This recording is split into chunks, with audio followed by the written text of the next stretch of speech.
जय। श्री हनुमान जी की जय। मंगलवार व्रत की प्रामाणिक और पौराणिक कथा। ऋषिनगर में केशव दत्त ब्राह्मण अपनी पत्नी अंजलि के साथ रहता था। केशव दत्त के घर में धन संपत्ति की कोई कमी नहीं थी। नगर में सभी केशव दत्त का सम्मान करते थे।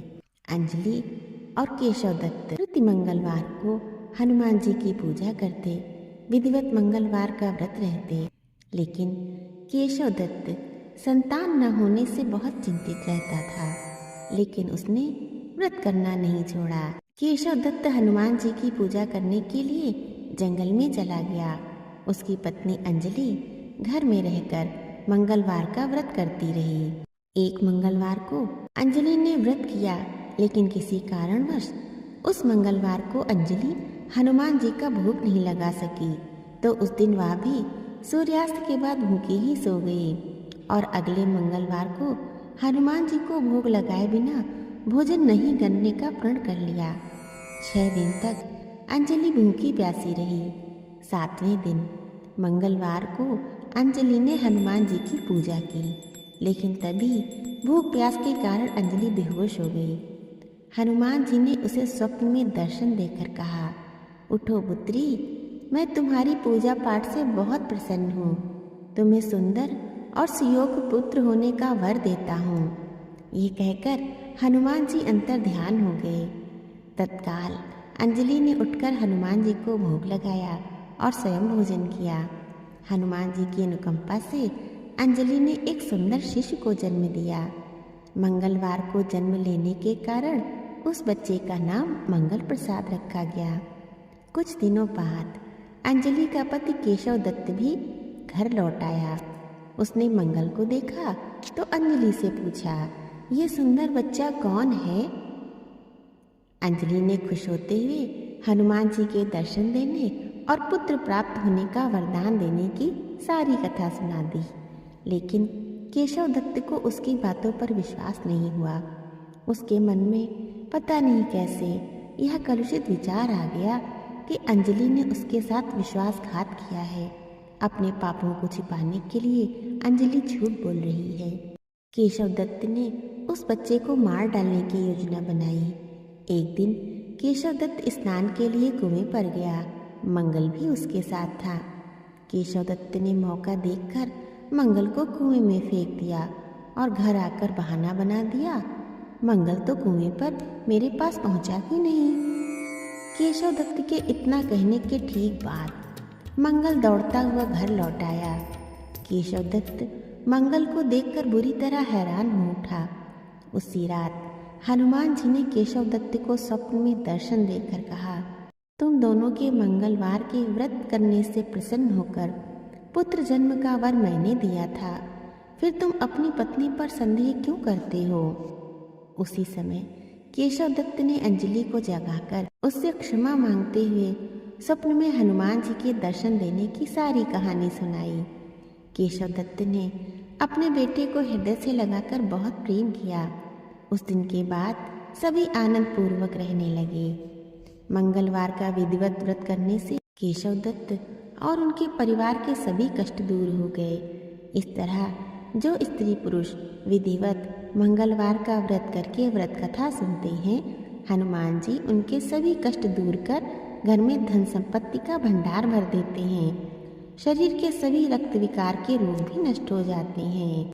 तो बोलिए हनुमान जी की जय।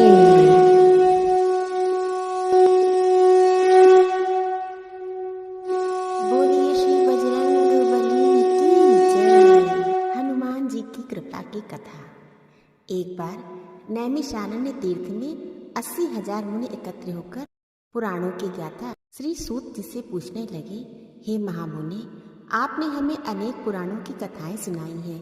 अब कृपा करके हमें ऐसा व्रत और कथा बताएं जिसके करने से संतान की प्राप्ति हो, मनुष्यों को रोग, शोक, अग्नि, सर्व दुख आदि का भय दूर हो, क्योंकि कलयुग में सभी जीवों की आयु बहुत कम है। फिर इस पर उन्हें रोग चिंता के कष्ट लगे रहेंगे तो फिर वह श्री हरि के चरणों में अपना ध्यान कैसे लगा सकेंगे?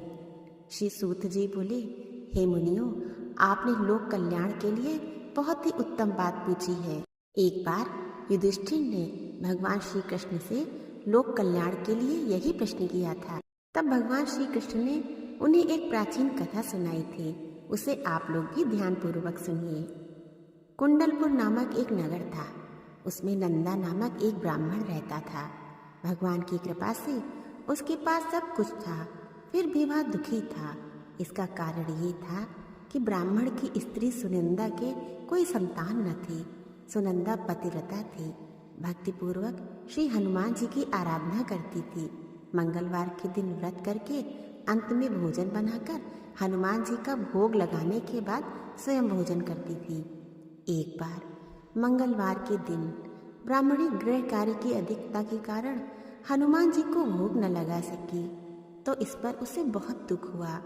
सुनंदा ने कुछ भी नहीं खाया और अपने मन में प्रण किया कि अब तो अगले मंगलवार को ही हनुमान जी का भोग लगाकर अन्न जल ग्रहण करूंगी। ब्राह्मणी सुनंदा प्रतिदिन भोजन बनाती, श्रद्धापूर्वक पति को खिलाती, परंतु स्वयं भोजन नहीं करती और मन ही मन श्री हनुमान जी की आराधना करती थी। इसी प्रकार 6 दिन गुजर गए और ब्राह्मणी सुनंदा अपने निश्चय के अनुसार भूखी प्यासी निराहार रही।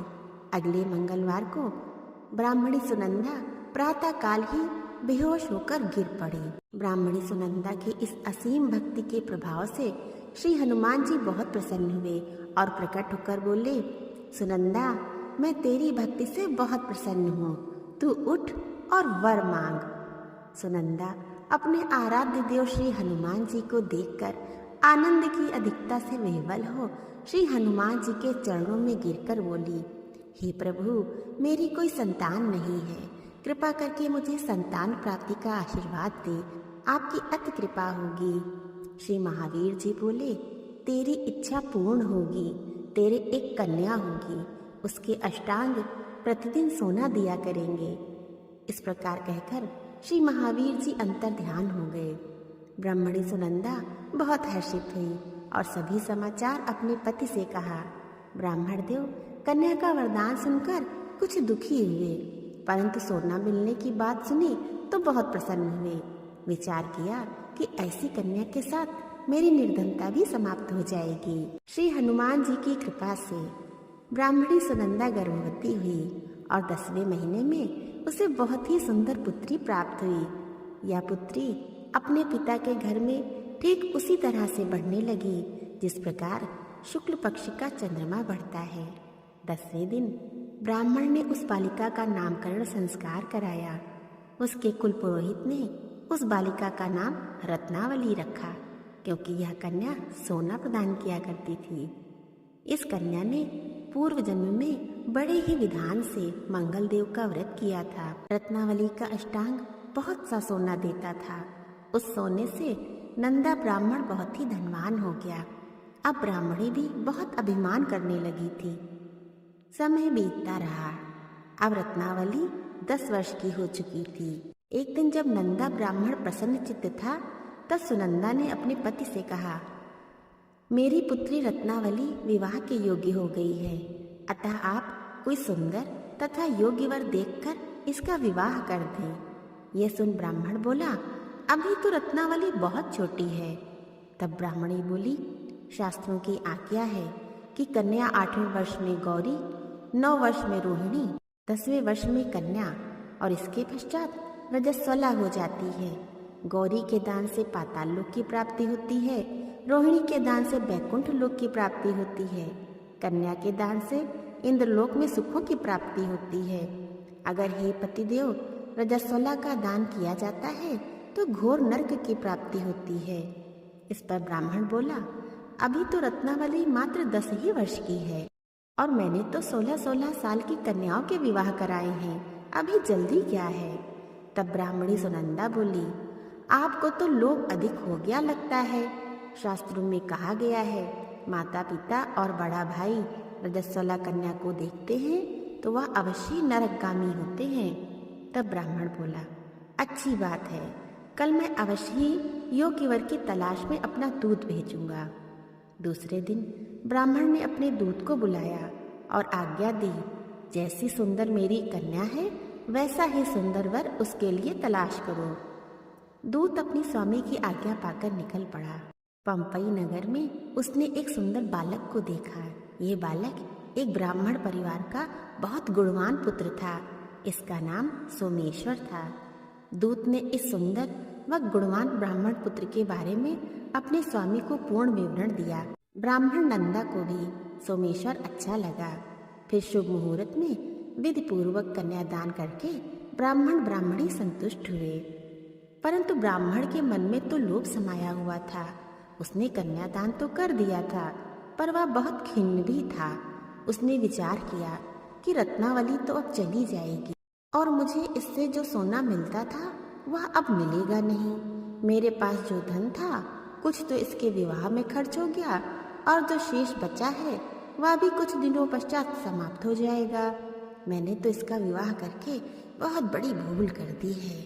अब कोई ऐसा उपाय हो कि रत्नावली मेरे घर में ही बनी रहे, अपनी ससुराल न जाए। लोभ रूपी राक्षस ब्राह्मण के मस्तिष्क पर छाता जा रहा था।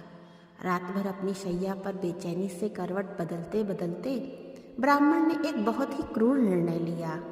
उसने विचार किया कि जब रत्नावली को लेकर उसका पति सोमेश्वर अपने घर के लिए जाएगा तो वह मार्ग में छिपकर सोमेश्वर का वध कर देगा और अपनी लड़की को अपने घर ले आवेगा, जिससे नियमित रूप से उसे सोना भी मिलता रहेगा और समाज का कोई मनुष्य उसे दोष भी न दे सकेगा। प्रातःकाल हुआ तो नंदा और सुनंदा ने अपनी जमाई तथा लड़की को बहुत सारा धन देकर विदा किया। सोमेश्वर अपनी पत्नी रत्नावली को लेकर ससुराल से अपने घर की तरफ चल दिया। ब्राह्मण नंदा महालोभ के वशीभूत हो अपनी मति खो चुका था। पाप पुण्य का उसे विचार न रहा था। अपने भयानक व क्रूर निर्णय को कार्य रूप देने के लिए उसने दूत को मार्ग में अपने जमाई का वध करने के लिए भेज दिया, ताकि रत्नावली से प्राप्त होने वाला सोना उसे हमेशा मिलता रहे और वो कभी निर्धन ना हो। ब्राह्मण का दूत अपने स्वामी की आज्ञा का पालन करते हुए उसके जमाई सोमेश्वर का मार्ग में ही वध कर दिया। समाचार प्राप्त कर ब्राह्मण नंदा मार्ग में पहुंचा और रुदन करती अपनी पुत्री रत्नावली से बोला, हे पुत्री, मार्ग में लुटेरों ने तेरे पति का वध कर दिया है। भगवान की इच्छा के आगे किसी का कोई वश नहीं चलता है। अब तू घर चल, वहां पर ही रहकर शेष जीवन व्यतीत करना। जो भाग्य में लिखा है वही होगा। अपने पति की अकाल मृत्यु से रत्नावली बहुत दुखी हुई। करुण क्रंदन व रुदन करते हुए अपने पिता से बोली, हे पिताजी, इस संसार में जिस स्त्री का पति नहीं है उसका जीना व्यर्थ है। मैं अपने पति के साथ ही अपने शरीर को जला दूंगी और सती होकर अपने इस जन्म को, माता पिता के नाम को तथा सास ससुर के यश को सार्थक करूंगी। ब्राह्मण नंदा अपनी पुत्री रत्नावली के वचनों को सुनकर बहुत दुखी हुआ। विचार करने लगा, मैंने व्यर्थ ही जमाई वध का पाप अपने सिर लिया। रत्नावली तो उसके पीछे अपने प्राण तक देने को तैयार है। मेरा तो दोनों तरफ से मरण हो गया। धन तो अब मिलेगा नहीं। जमाई वध के पाप के फलस्वरूप यम यातना भी भुगतनी पड़ेगी। यह सोचकर ब्राह्मण बहुत खिन्न हुआ। सोमेश्वर की चिता बनाई गई। रत्नावली सती होने की इच्छा से अपने पति का सिर अपनी गोद में रखकर चिता में बैठ गई। जैसे ही सोमेश्वर की चिता को अग्नि लगाई गई, वैसे ही प्रसन्न हो मंगल देव वहां प्रकट हुए और बोले, हे रत्नावली, मैं तेरी पति भक्ति से बहुत प्रसन्न हूँ, तू वर मांग। रत्नावली ने अपने पति का जीवन दान मांगा। तब मंगल देव बोले, रत्नावली, तेरा पति अजर अमर है, यह महाविद्वान भी होगा और इसके अतिरिक्त तेरी जो इच्छा हो वर मांग। तब रत्नावली बोली, हे ग्रहों के स्वामी, यदि आप मुझ पर प्रसन्न हैं तो मुझे यह वरदान दीजिए कि जो भी मनुष्य मंगलवार के दिन प्रातःकाल लाल पुष्प, लाल चंदन से पूजा करके आपका स्मरण करेगा, उसको रोग व्याधि न हो, स्वजनों का कभी वियोग न हो, सर्प, अग्नि तथा शत्रुओं का भय न रहे। जो स्त्री मंगलवार का व्रत करे वह कभी विधवा न हो। मंगलदेव तथास्तु। कहकर अंतर ध्यान हो गए। सोमेश्वर मंगलदेव की कृपा से जीवित हो उठा। रत्नावली अपने पति को पुनः प्राप्त कर बहुत प्रसन्न हुई और मंगलदेव का व्रत प्रत्येक मंगलवार को करके व्रतराज और मंगलदेव की कृपा से इस लोक में सुख ऐश्वर्य को भोगते हुए अंत में अपने पति के साथ स्वर्गलोक को चली गई।